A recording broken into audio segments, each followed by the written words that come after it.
千幾磅嘅物業點講咧都要2、3皮嘢啦單價，但係呢個與眾不同喎，單價真係8字頭啊！佢步行過去大約咧即係900米，佢仲係精裝交付㗎。距離珠海咧一路之隔僅僅只有50米啦，冇錯，呢個盤咧就係半島㗎啦。佢樓下咧有我哋嘅1日4班次往返港澳嘅直通巴士㗎，自己揸車大約咧15分鐘係可以翻到港珠澳大橋啦，以及於拱北關口㗎。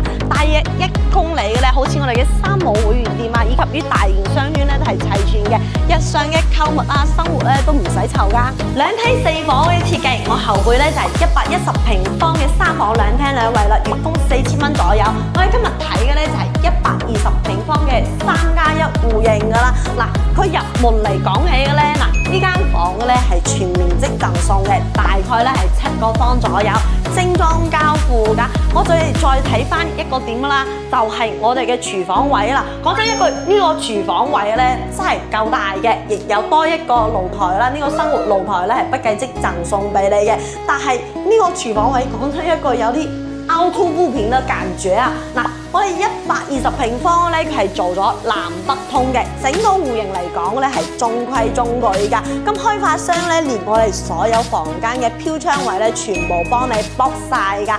嗱，我哋而家買緊嘅半島3期咧，係去到27年嘅6月份收樓㗎。咁佢後期咧會起個4期啦，咁避免唔到一啲灰塵啊，以及於噪音嘅問題嘅。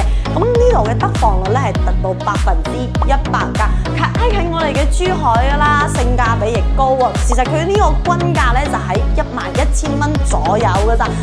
total 130個，首期6皮嘅，月供5800㗎。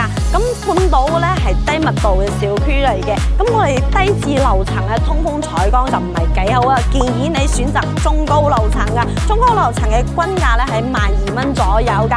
視頻來源真實於房源，全面攤開所有嘅優缺點。想了解半島更多嘅戶型預算以及於購房計劃書咧，可以喺評論嗰度打個賞頁，我發詳細資料俾你。